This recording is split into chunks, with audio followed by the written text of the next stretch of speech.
Bueno, buenas tardes a todos los presentes y a los presentes a través de la red.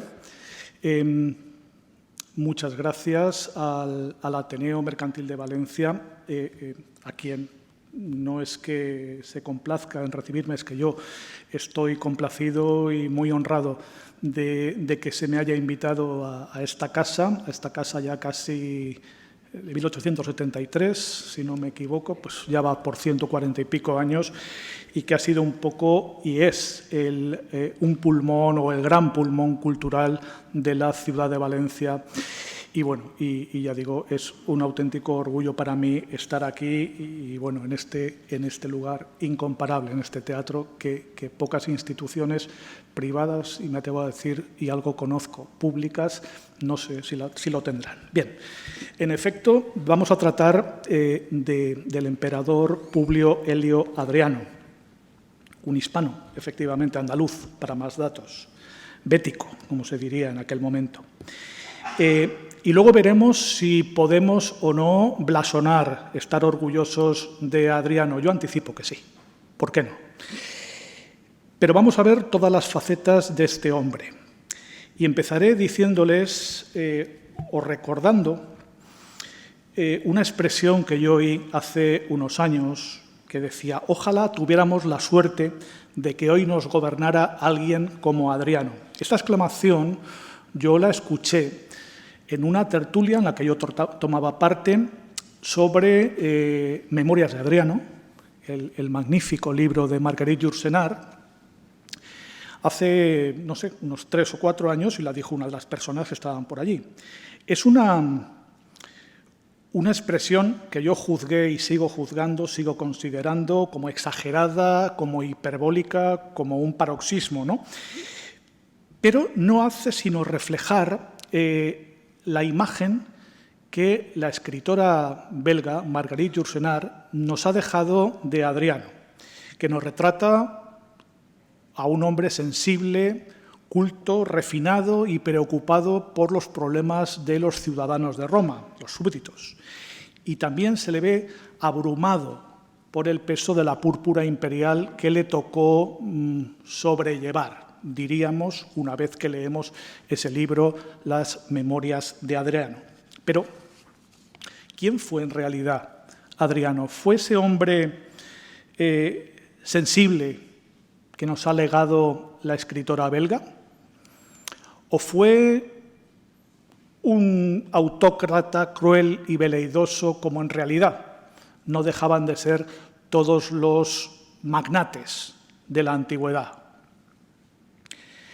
Lo primero que hemos de pensar, y entrando ya con esta figura de Publio Elio Adriano, es que si lo vemos a través de los ojos de Marguerite Yourcenar, no cabe duda de que esta mujer, de que esta autora, le hizo tanto bien a la literatura más tierna, una prosa casi poética, como posiblemente le hizo daño o deterioro a la historicidad del personaje. Hoy, realmente, si se ha leído este libro, y si no lo han leído, les invito a que lo hagan porque es francamente una maravilla, no es posible contemplar la figura de Publio Elio Adriano sin pensar en el barniz que le dio la escritora en lengua francesa que estamos comentando, Marguerite Yourcenar, en sus memorias. ¿Y cómo era Adriano? Pues hay que decir que tal vez ya nunca lo sepamos. Hay que decir que tal vez ya nunca sepamos cómo realmente era Adriano. También porque, en gran medida, las fuentes son escasas. Las fuentes que nos hablan de Adriano son escasas. Tenemos, o hemos de recurrir, a Dion Casio, un famoso historiador altoimperial del siglo III aproximadamente, el primer tercio del siglo I, estuvo con la dinastía de los Severos, Alejandro Severo, para ser más exacto. Este hombre escribió una historia romana que, bueno, nos da una serie de pinceladas sobre Adriano. Tenemos también unas poquitas referencias de una obra poco conocida, que es el Epítome de Cesaribus o de Quesaribus, que se diría, según dicen los filólogos, en correcta pronunciación latina, que escribió Aurelio Víctor, un escritor consular, en torno al año 360 y que pretendía ser la continuación de la vida de los 12 Césares. La vida de los 12 Césares es una excelente obra de Suetonio Tranquilo que recoge todos los emperadores o príncipes, sería más correcto decir, desde Julio César hasta Domiciano, hasta el último Flavio. Ya a los Ulpios, que son Nerva, Trajano y Adriano, no los trata, entre otras cosas porque él fue secretario de correspondencia de Adriano, que, por cierto, flirteó y tuvo un affair con su señora, con Vivia Sabina. Estas dos fuentes que he dicho, Dion Casio y, por otra parte, Esparciano, y, por otra parte, la importantísima, esta sí, Historia Augusta, que es una opus magna de finales del siglo IV, del 395, coincidiría un poco con el final del reinado de Teodosio el Grande, y que va retratando a los diversos augustos o emperadores. Es de diversas autorías y en la parte que a nosotros nos afecta es de un tal Helio Esparciano.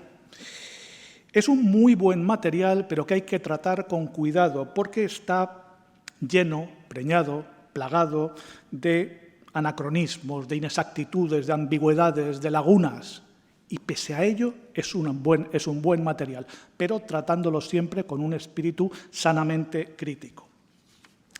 Se nos dice también que, Dion Casio lo nombra, Adriano, que era un hombre al que le gustaban mucho las letras, bueno, pues escribió una autobiografía, pero era un hombre modesto, en esto parece ser que sí que hay acuerdo, y no quiso que en su publicación apareciera su nombre. Esto va a ser una constante, como ahora iremos viendo en la ejecutoria, la forma de actuar de Adriano.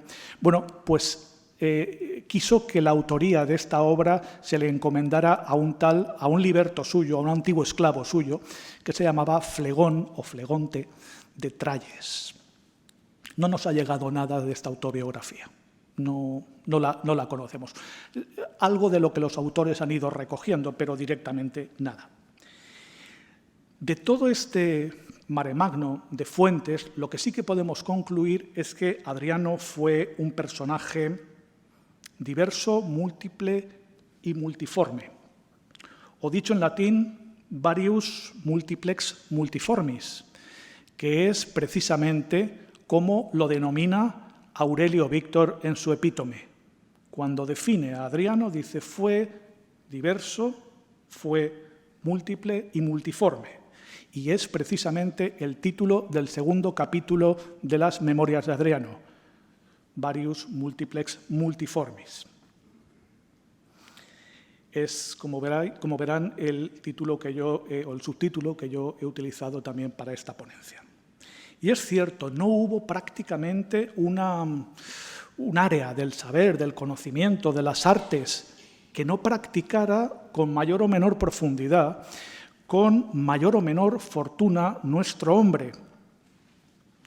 Y en todas ellas lo hizo de una forma pues diversa, con luces y con sombras. No podemos decir que fuera perfecta su actuación, sino que ahora iremos viendo que en muchos casos dejó mucho que desear.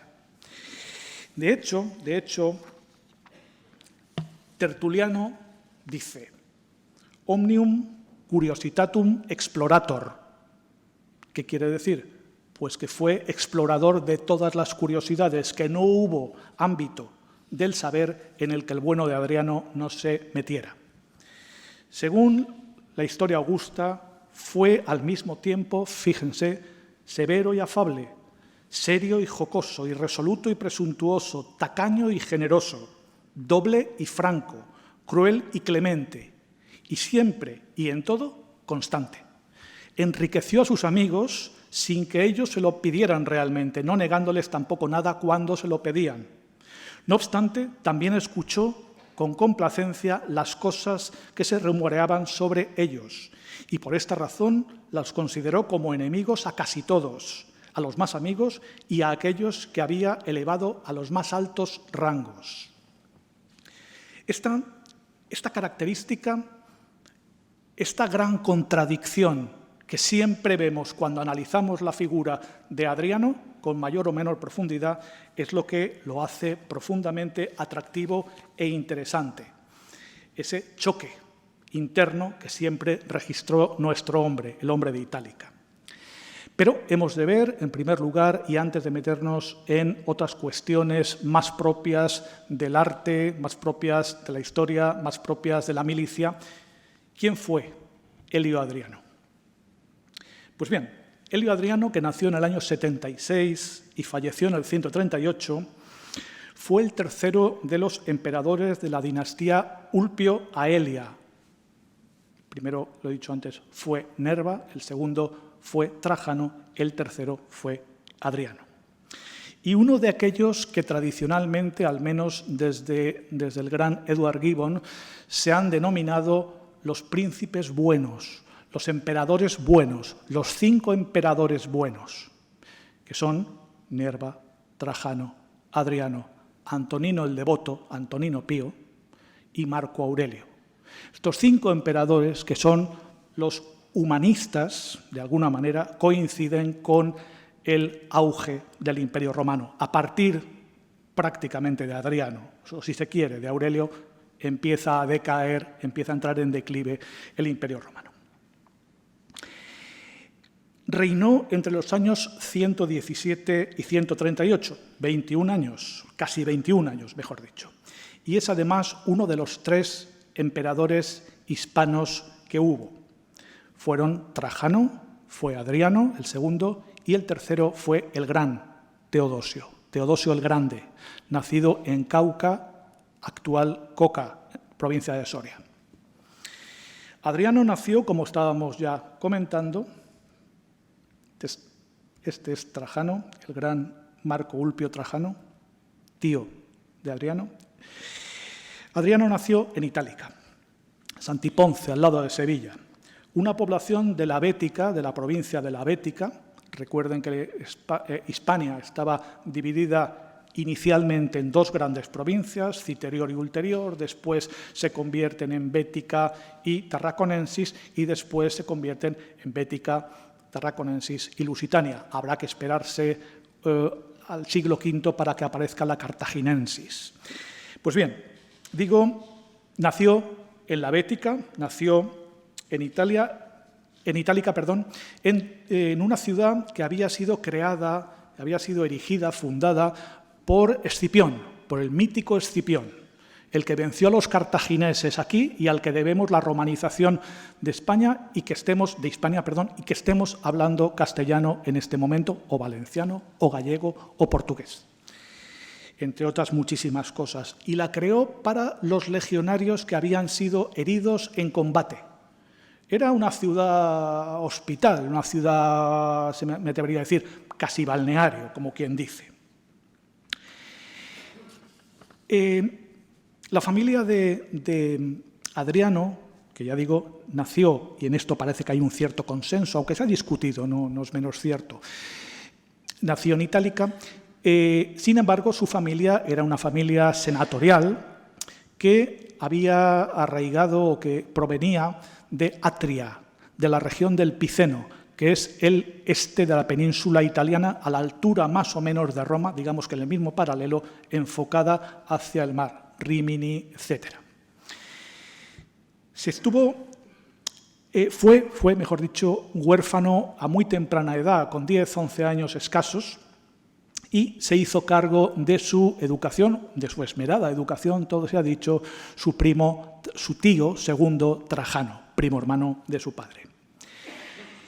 Estuvo casado con Vivia Sabina, con esta señora, que era sobrina nieta del gran Trajano, hija de una sobrina querida de Trajano, que fue Matidia la Mayor. Y no tuvo hijos. según parece que dijo Vivia Sabina, esta señora, por respeto al género humano. Fijaros o fíjense que no siempre la perspectiva que se da de un sujeto histórico es unánime. Su propia mujer, aquella con la que compartía, bueno, no compartía alcoba, perdón, su mujer decía que por respeto al género humano no quiso tener hijos de él. ¿Será cierto o no lo será? ¿Quién sabe? Vivieron, ya digo, como auténticos desconocidos. La historia nos muestra a Adriano como un príncipe legislador que dictó numerosos edictos, un edicto perpetuo interesantísimo desde el punto de vista del derecho romano, que lo hemos estudiado casi todos en la carrera, y se valió también para estas normas, para estas leyes que fue aprobando de amigos valiosos jurisconsultos, Salvio Juliano o Neracio Prisco. En concreto, era un gran jurista. Y es lo que a veces comentamos, hace un momentín, estábamos comentando con Vicente Bosch, muchas veces la cosa no está en ser bueno, sino en no ser malo, pero rodearse de gente buena. En esto sí que acertó el hombre de Itálica. Diletante, esteta, amante del pensamiento filosófico y de las artes, destacó en el tañer de la cítara y también en el canto, así como en la composición en prosa y en verso. Muy ducho era Adriano en aritmética, en geometría y en pintura. Como uno de los rasgos más acusados, sin embargo, de Adriano tenemos que destacar su filohelenismo, es decir, su aprecio, su vocación hacia todas las corrientes de pensamiento y estéticas que provenían de la Hélade, de la antigua Grecia. De hecho, él se sentía más griego que otra cosa. Pero no es que se sintiera griego, es que, de hecho, él tuvo el inmenso privilegio de ser iniciado en los llamados misterios de Eleusis. Los misterios de Eleusis eran unos cultos, permítaseme, ocultos, herméticos, que se celebraban en una población próxima, existe todavía, a Atenas, que era Eleusis, y a los fieles se les conjuraba a no decir nada, so pena de muerte, de lo que vieran en esa iniciación. Tan eficaz debió ser aquella prohibición que no conocemos en qué consistían los misterios eleusinos. Pues bien, uno de los iniciados fue nuestro hombre, fue Adriano. ¿Qué aspecto tuvo Adriano? Pues bien, en la Historia Augusta, Helio Esparciano nos dice: fue de elevada estatura, de elegante figura, de cabello ondulado, tenía la barba larga para cubrir las cicatrices que poseía en su rostro de nacimiento, y una complexión robusta. Cabalgaba y caminaba mucho y se ejecutaba constantemente en el uso de las armas y en el lanzamiento de la jabalina. Además, era muy cazador, hasta el punto de que su primo Trajano le prohibió cazar porque le sustraía de sus obligaciones. Se formó, esto es muy interesante, en la milicia. Su primo, Trajano, se lo llevó con él a muchas expediciones, en concreto a la gran expedición que hubo a finales del siglo I de la conquista de Dacia, la actual Rumanía. No olvidemos que Rumanía hoy en día habla, gracias al gran Trajano, una lengua romance, una lengua latina, derivada del latín. Además, Adriano también tuvo la gobernación de Siria y de una serie de provincias menores para curtirse. Este fue un poco el plan que trazó su primo Trajano para que fuera un buen príncipe, como parece ser que en cierta manera sí lo fue. Digo, era tremendamente versado en el arte militar. Dion Casio lo califica de experto en la materia. Y sin embargo, o juntamente, era profundamente creyente en esa máxima de Vegecio que dice: si vis pacem para bellum, si quieres la paz, prepara la guerra. Era, según se dice, un pacifista. Todo lo pacifista que puede ser un emperador romano del siglo II. Aclaro. precisamente en viajar por todo el orbe imperial que su predecesor le había dejado, que Trajano le había legado y que, no lo olvidemos, con Trajano el Imperio Romano adquirió su mayor extensión territorial, véanlo aquí.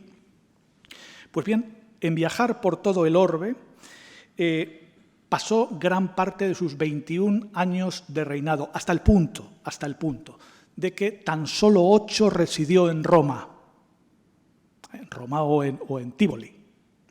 El resto estuvo in itinere, viajando.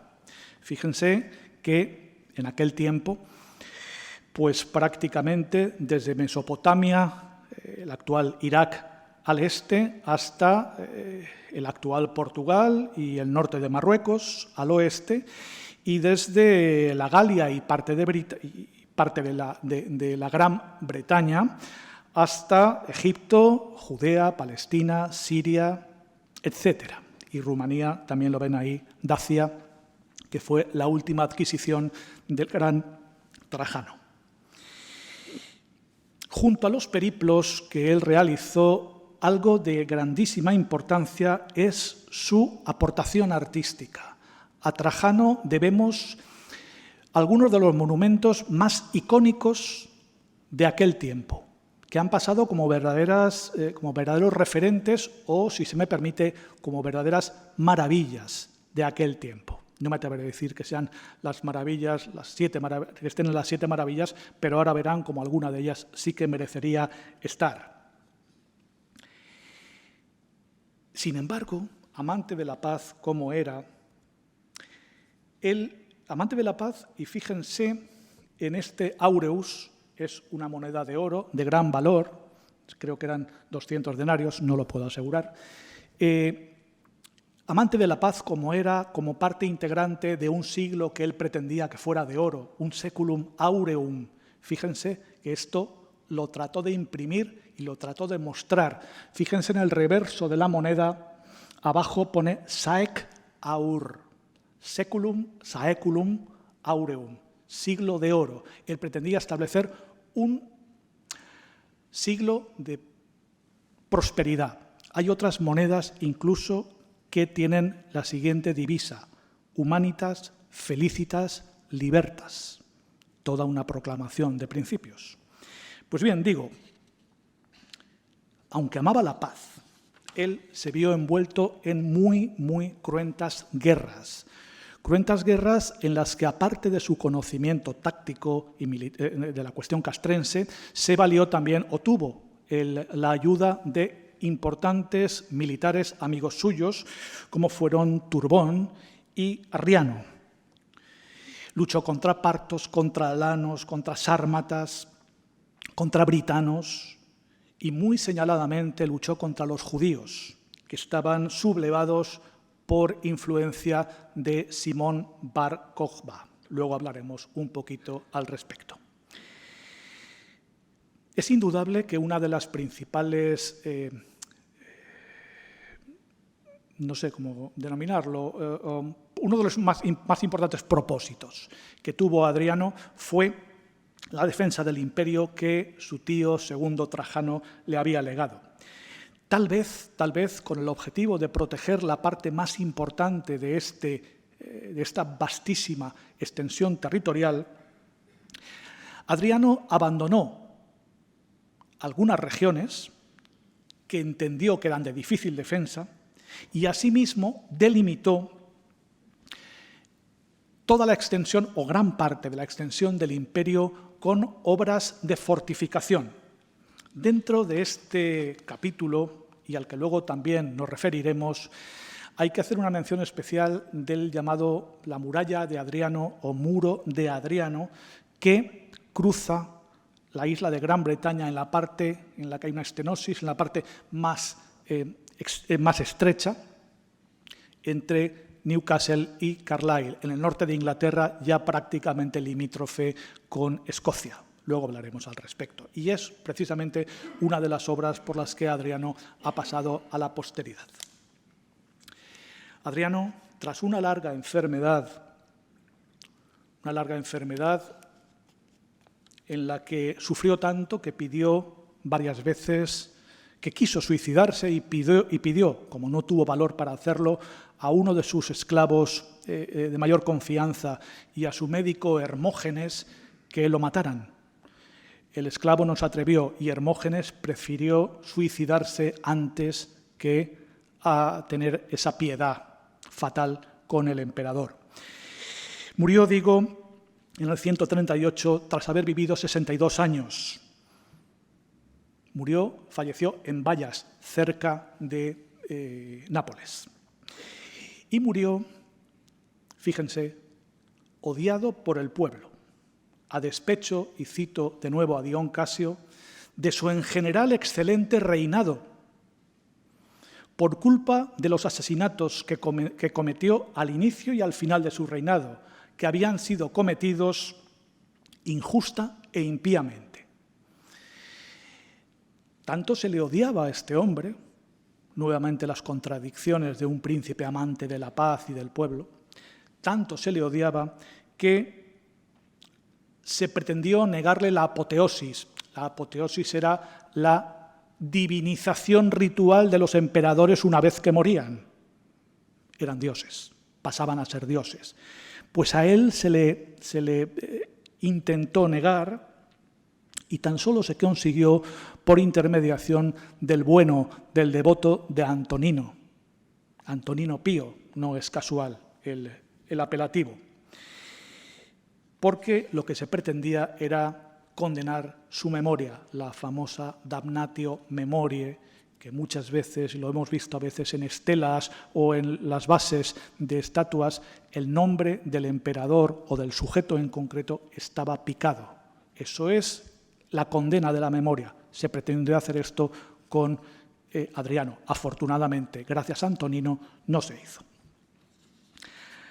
Aquel que, como nos dicen las fuentes, al ser exaltado como emperador por el Senado, aseguró que gobernaría la República, consciente de que era un bien del pueblo y no de su propiedad, que fue amante de los ciudadanos de Roma y generoso en las dádivas con ellos, que embelleció todas las ciudades del imperio a un nivel que solo sería comparable a Octavio Augusto, y que gobernó al pueblo, cito de nuevo la historia romana, al pueblo romano más con la dignidad que mediante la adulación.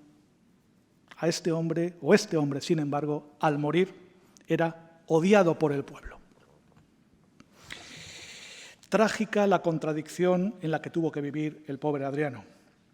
Vamos a intentar ver ya, una vez que hemos hecho la carta de presentación de este hombre, vamos a ir analizando algunas parcelas de su personalidad y lo vamos a hacer sin juzgar.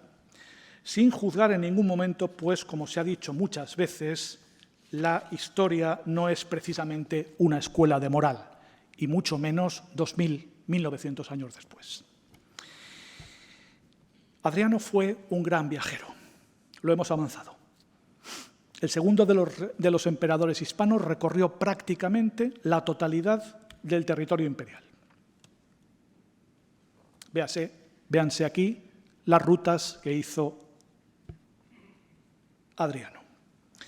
Si antes de su acceso a la púrpura, al nombramiento imperial, había estado en Grecia, en Dacia, en Panonia, la actual Hungría, Partia, Mesia y Siria, por obligaciones militares, como dije antes, se sabe que después, ya siendo emperador, visitó la Galia, Germania, Britania, Hispania, Sicilia, la Mauritania tingitana, que es la parte que da a Túnez, la parte de donde estaba el antiguo Cartago,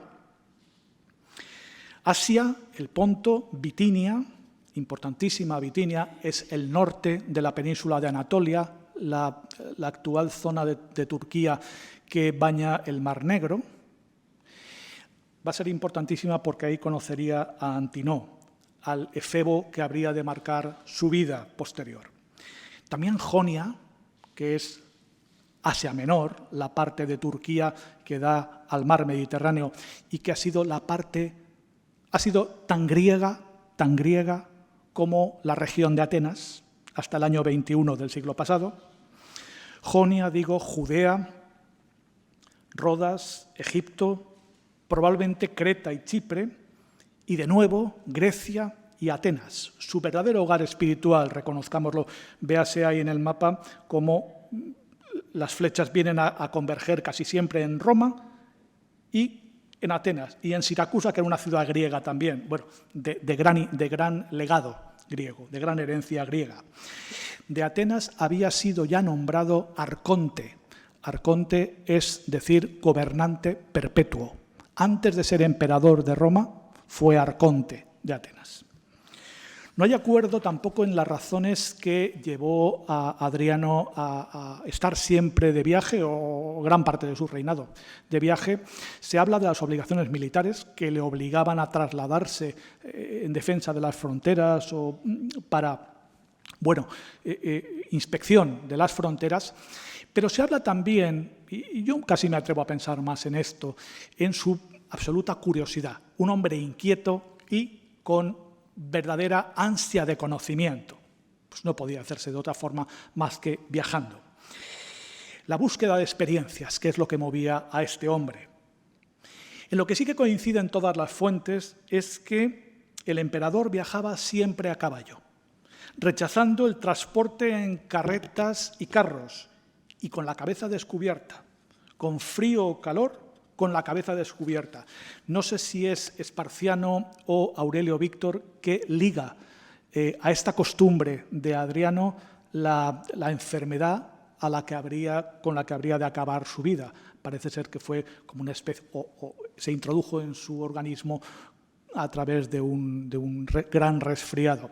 También considérese que en aquel momento era difícil distinguir una apendicitis crónica, una apendicitis aguda, con una intoxicación de setas. O sea, no se puede tomar muy en serio. Pero parece que se dice que a esa costumbre se debe el que enfermara. Bueno, Adriano, lo hemos dicho también, estuvo volcado en la guerra. Era un hombre que amaba la paz, pero la contradicción le llevó a emprender duras guerras, como antes dijimos. La máxima expansión del imperio se consiguió con Trajano, pero Adriano se dio cuenta de que era imposible mantenerlo, el imperio, en sus límites de aquel momento. Le parecía a él, de difícil defensa. ¿Qué hizo entonces? Pues intentar fortificar, guarnecer algunas regiones y otras que entendía que no se podía defender, abandonarlas. Esto ocurrió con Mesopotamia, la zona entre el Tigris y el Éufrates, y con Armenia. Armenia, fíjense, tan lejos como Armenia, que era la antigua Cólquide, o lo que es lo mismo, la parte más oriental del Mar Negro. Esta zona estaba colonizada por Roma. Sin embargo, Adriano, yo creo que con buen criterio se dio cuenta de que logísticamente era de muy difícil defensa. Y se fue. Sin embargo, los autores, sobre todo los historiadores militares, piensan que fue precipitada este abandono porque dicen que la cultura romana estaba profundamente arraigada en estas regiones. Bueno, en Judea se vio envuelto Adriano en la peor de las guerras entre 132 y 135. Esto es, no lo he dicho antes, esto es la puerta del pórtico de Adriano en Atenas, y esto es en la actual Antalya, la puerta de Adriano. El anterior al pórtico, esto es la puerta, el anterior al arco, perdón, esto es el pórtico de Adriano en Antalya. Bien, digo que se vio envuelto en una fatídica guerra en Judea. Una sublevación judía que había promovido el rabí Akiva y, sobre todo, Simón Bar Kokhba, el hijo de la profecía, el Mesías, así llamado Simón Bar Kokhba. Parece ser que la causa inmediata fueron unos decretos de Adriano que se había comprometido a helenizar la región y que prohibía el sabbat, la observancia del sabbat, prohibía la circuncisión, por considerarla una costumbre bárbara. Esto es algo constante en la historia de Roma.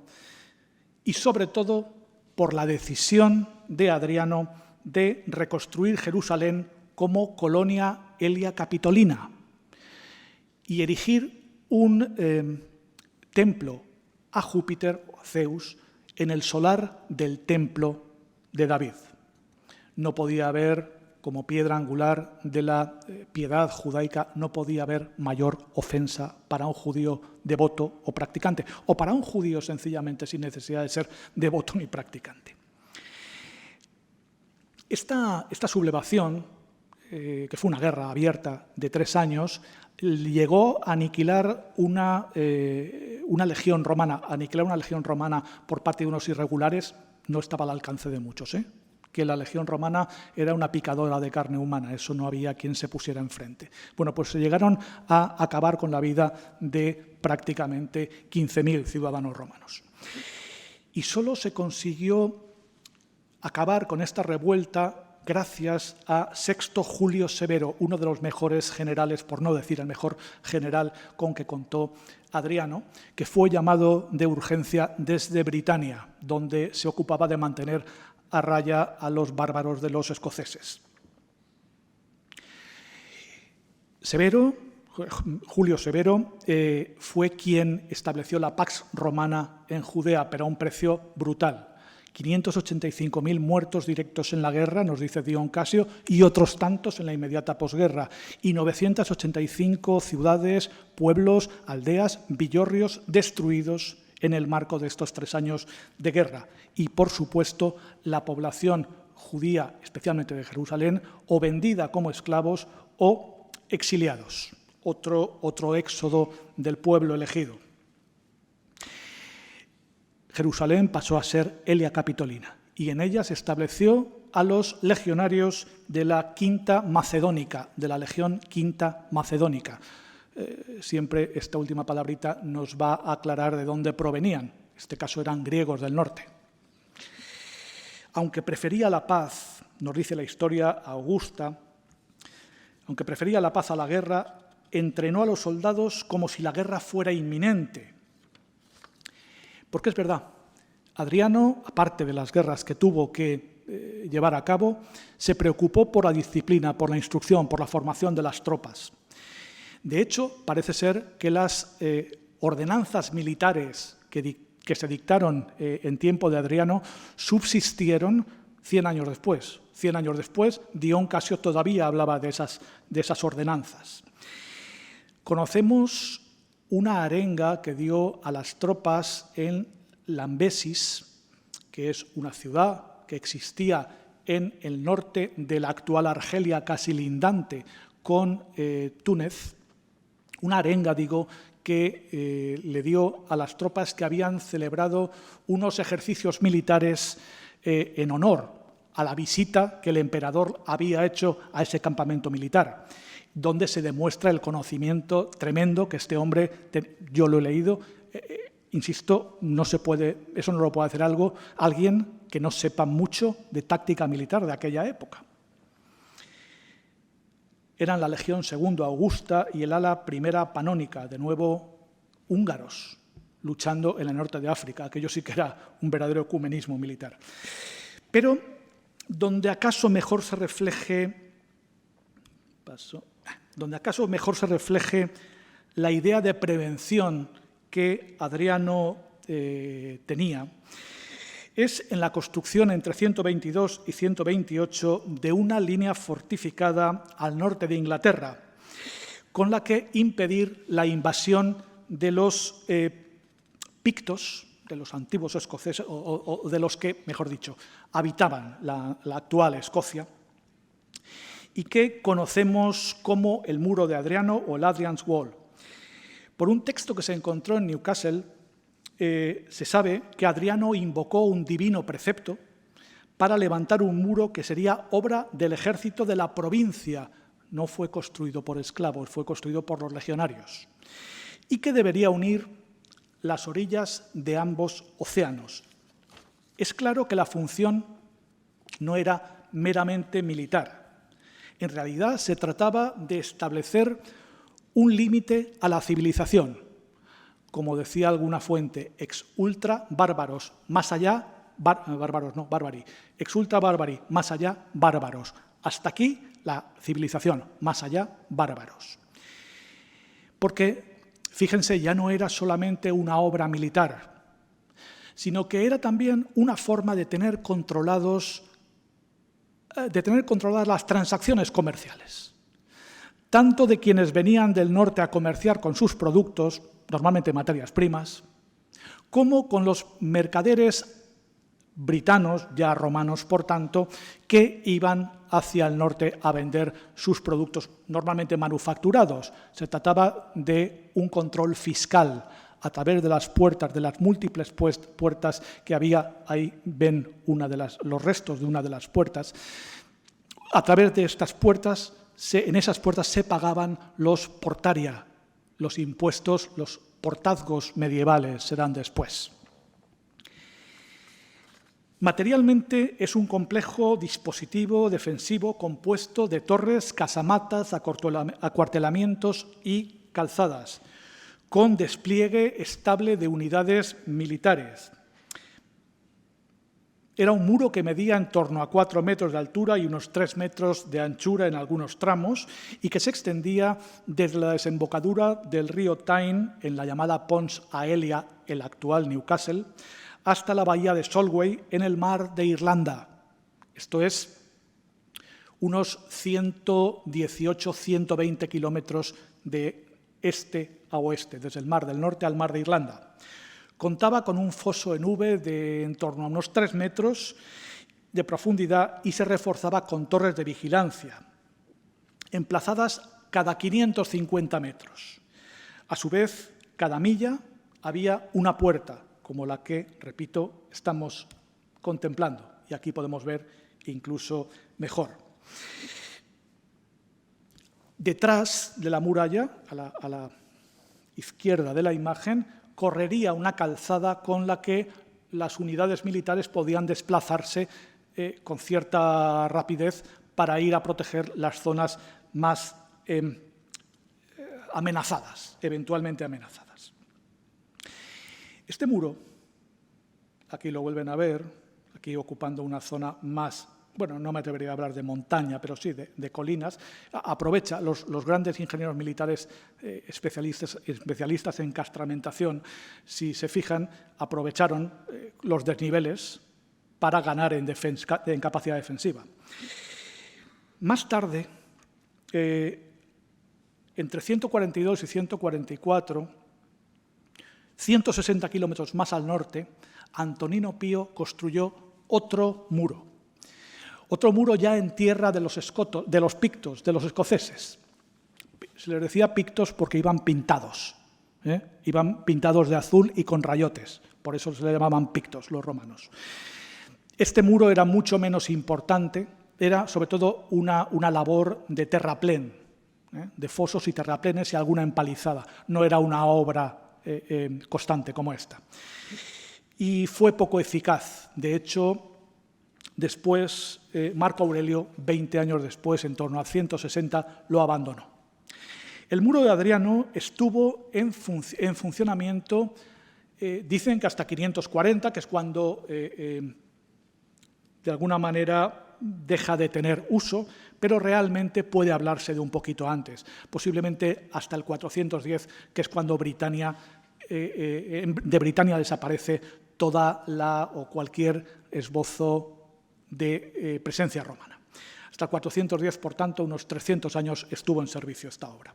Hoy es posible recorrer el muro en toda su extensión, como ha hecho el que les habla y alguna de las personas que veo desde aquí también, y visitar los restos de diversos fuertes y campamentos romanos, como este que tienen en pantalla, que es Vindolanda. Vindolanda era uno de los más importantes cuarteles con los que contaba el muro, a un par de millas en retaguardia del mismo, a unos 3-4 kilómetros aproximadamente. Y aquí estuvo destinada, precisamente me chocó cuando lo vi, una unidad hispana, la Cors I Hispana, que era una unidad de caballería. Hoy este yacimiento es sin duda el más importante, no hay duda, del Reino Unido y, por supuesto, de Inglaterra. Sin el porte de esta obra, es cierto que también Adriano, y sobre esto no voy a abundar en exceso, protegió otras zonas del imperio. Por ejemplo, en Germania Superior, la parte, digamos, de Austria, Suabia, Austria, estableció una serie de empalizadas de madera, con torres de vigilancia. Y también en la península arábiga, antes del desierto, hizo una serie de zanjas también para proteger de alguna manera las zonas romanizadas. Y con ser importante esto, y ya enfocando el final de la exposición, nos interesa mucho también la cultura en tiempos de Adriano y el influjo cultural de este hombre. Dije que, de alguna manera, tuvo Adriano a Atenas y a Grecia por su patria, por su referente, por su pensamiento. Incluso hay algunos que dicen que la barba dicen que fue el primer emperador, lo cual no es del todo cierto, en llevar barba. Sí es verdad que es el que la llevó de una forma constante. Dicen que era un influjo también helenístico. Otros dicen, como hemos leído antes, que era por ocultar alguna cicatriz que tenía en el mentón. El griego fue su primera lengua. De hecho, cuando fue exaltado para suceder a Trajano en el discurso ante el Senado, tenía un acento griego tan marcado que los senadores, tan faltones como siempre, le pusieron por mote Greculus, o lo que es lo mismo, grieguecillo, el grieguecillo. Era un gran aficionado, lo hemos dicho antes, a muchas artes, y no las voy a volver a enumerar, pero sí que me fijaré en la arquitectura. Él, de hecho, planteaba las trazas de edificios que luego se construyeron. Y aquí chocó con la figura del arquitecto de Trajano, Apolodoro de Damasco. Apolodoro de Damasco, por supuesto, los profesores de arte sí que saben quién es, pero el gran público, incluso los historiadores que no somos del arte, no. Apolodoro de Damasco fue uno de los más grandes constructores de la antigüedad. A él se le debe la columna trajana, se le debe los mercados de Trajano, los llamados mercados de Trajano y el foro de Trajano, actualmente en Roma, por supuesto. Entre otras obras, y como ahora verán, el Gran Panteón. Con este hombre tuvo un choque en el que no puedo entrar, lamentablemente, por cuestión de tiempo, pero un choque por cuestiones estéticas, que a la larga le costarían al pobre Apolodoro el exilio y, según dice Dion Casio, la condena a muerte, por la tontería de discrepar de cuestiones artísticas. Además de la Villa Adriana, este soy yo cuando fui al Muro de Adriano, además de la Villa Adriana, también a Adriano se le debe, como ven aquí, la construcción del Olimpeion, del gran templo de Zeus en Atenas, que estaba paralizado prácticamente desde tiempos del tirano Pisístrato, desde el siglo VI a.C. Aquí vemos Tívoli, Villa Adriana.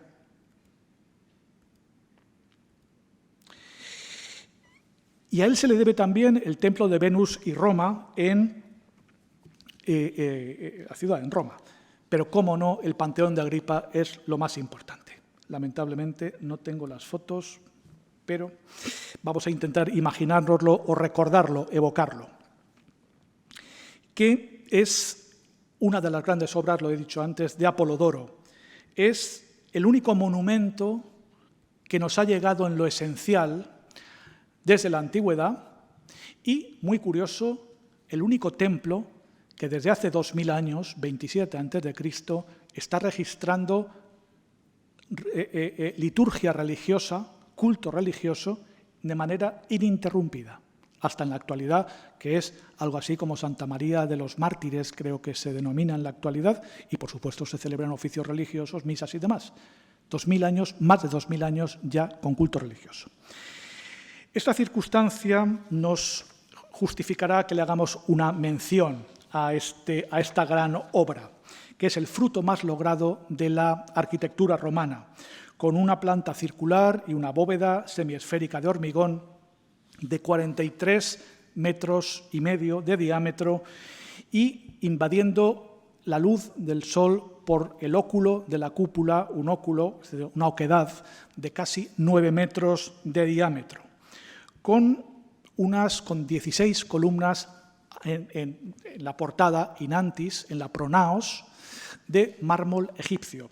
No voy a extenderme, tenía muchas cosas al respecto, solamente quiero que tengan en cuenta de que incluso una obra como esta, tan importante, una obra realizada por un arquitecto del empaque de Apolodoro, se cometió algún error.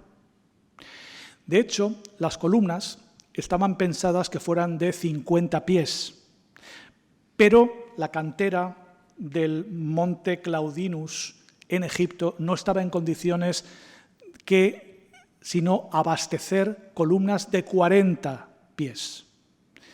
Diríamos, hombre, pues se podía haber esperado, bueno, pero urgía inaugurar el templo y recuérdese que esto estaba en Egipto, una cantera que estaba cerca del Mar Rojo, muy cerca del Mar Rojo, pero por el Mar Rojo no se podían transportar las columnas.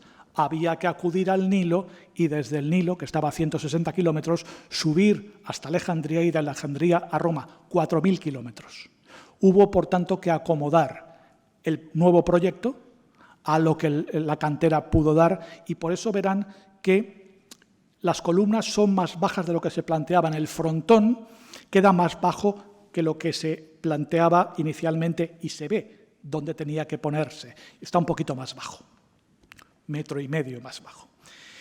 Bien, fue modesto ciertamente Adriano porque él no quiso que su nombre figurase en la inscripción del frontis. Él repuso la inscripción que había, que era la de Agripa. Marco Agripa, que fue el yerno e íntimo amigo de Augusto, fue quien lo construyó. Y a este se le sigue recordando. No quiso Adriano aparecer. Sí que quiero nombrar algo que creo que tiene un especial significado en este sitio donde nos encontramos, en este foro de privilegio que nos encontramos. A Adriano se le debe la creación en Roma, en torno al año 123, de un espacio que se destinaba al fomento de las ciencias y de la literatura, cuyos restos afloraron de nuevo en 2008, hace 14 años.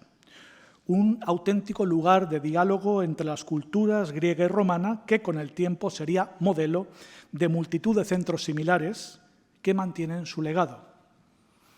Ahí lo vemos, los restos. El nombre de esa institución, el nombre de ese centro, Ateneo. Pocos lugares, por tanto, mejores que este en el que estamos para recordar la figura y el legado de Adriano.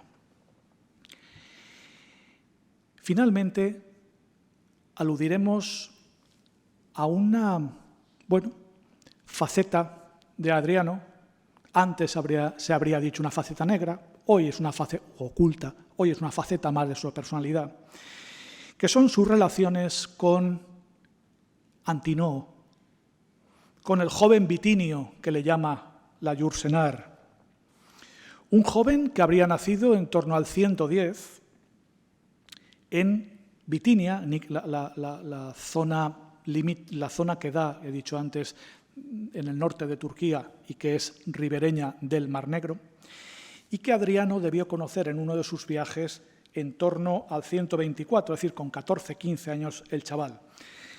Y desde entonces, excitada su sensualidad, quedó prendado de este chico, de este muchacho, y lo convirtió en su favorito, en su amado, en su efebo, algo también muy griego. Este chaval, este chico, murió en 130 en el Nilo, sin que se sepa muy bien ¿Cuál fue la razón de su muerte? ¿Fue asesinado? ¿Se ahogó? ¿O fue una inmolación de este chico al que un oráculo egipcio le había dicho que el emperador, que ya empezaba a estar enfermo, solamente se salvaría si alguien que le era muy querido ofrecía su vida? Nunca lo sabremos. Lo bien cierto es que, según se nos dice en la historia augusta, Adriano lo lloró como si fuera una mujer, textualmente, y le dedicó una ciudad allí donde murió, Antinópolis o Antinoe, que hoy es un villorrio sin más, que se llama Sheikh Abada, a unos 300 kilómetros al sur del Cairo. Lo bien cierto es que nada más fallecer, el chico Antinoo fue divinizado. ¿Cómo no? Pocos casos hay en que alguien que no sea miembro de la familia imperial sea divinizado, adquiera la apoteosis. Y sus reproducciones, su rostro fue rápidamente extendido por todo el imperio. Se convirtió su rostro en un auténtico estándar de la escultura de la época romana. Son muy abundantes las muestras, a veces como un joven, sin más, otras veces divinizado, como vemos en los museos vaticanos, pero siempre nos encontramos, este es el Antinoo Mondragone del Louvre, un joven con el pelo rizado y facciones que expresan melancolía, hombros torneados y el tórax ancho, magnífico, expresando un ideal de belleza masculina. Hay incluso también una serie de relieves muy interesantes. Este último, si no me equivoco, está en el Palacio Massimo alle Terme del Museo Nacional Romano de Roma. No me voy a extender. Sí que es verdad que, conforme a lo que dicen algunos, Gombrich, entre otros historiadores del arte, las representaciones de Antinoo en época adrianea representan el último floruit, la última muestra florida del arte clásico, en este caso del llamado helenismo, que es la última parte del arte griego. Bien, tendríamos que intentar una conclusión, porque digamos que la seguridad con la que las personas nos gusta desarrollar nuestro pensamiento más o menos lógico suele rechazar la ambigüedad, la penumbra, requiere de seguridades. Con Adriano es complicado. No somos capaces de cosificar, de conceptualizar el alma de este hombre. No sabemos muy bien cómo definirlo. Lo más que podemos decir es que fue un hombre con matices, plagado de matices. Recordemos, diverso, múltiple y multiforme, colmado de sombras y de luces, y tal vez por ello tremendamente atractivo. Por tanto, no fue ni un héroe ni un villano. Fue, como tantos, un hombre, como todos, plagado de contradicciones y de ambigüedades. Es cierto que, más allá de otros juicios, en ese periodo altoimperial, a caballo entre el siglo I y II después de Cristo, en el que, como nos dejara escrito Gustave Flaubert, el gran escritor francés, los dioses no estaban ya y Cristo no estaba todavía. De Cicerón a Marco Aurelio, hubo un momento único en que el hombre estuvo solo. Es cierto que en este momento, posiblemente, el espíritu sensible de Adriano ayudara a iluminar ese periodo de soledad en la que en ese momento se encontró el hombre. De esa sensibilidad da fe su único legado material, el único escrito que nos queda de mano de Adriano. Siguiendo al autor de la historia augusta, se dice que ya moribundo compuso los siguientes versos. Animula, vágula, blándula, hospes comesque corporis, qua nunca vivis in loca, pallidula, rigida, núdula, necut soles dabis iocos. Supongo que la cadencia de los hexámetros romanos no se podrá reproducir en castellano, pero nosotros hablamos castellano y, por tanto, su traducción es la siguiente. Pequeña alma mía, tierna y flotante, huésped y compañera del cuerpo, que a aquellos parajes a los que ahora te diriges, paliducha, rígida y desnudita, ya no podrás, como solías, darte a los juegos. Estos versos, escritos hace 1900 años, de muy sutil belleza, tal vez sean argumentos suficientes para absolver a su autor de aquellos pecados que pudiera haber cometido, de absolver a su autor ante el tribunal de la historia, si es que alguna vez la historia se considera capaz de juzgar a hombres que vivieron hace 2 milenios.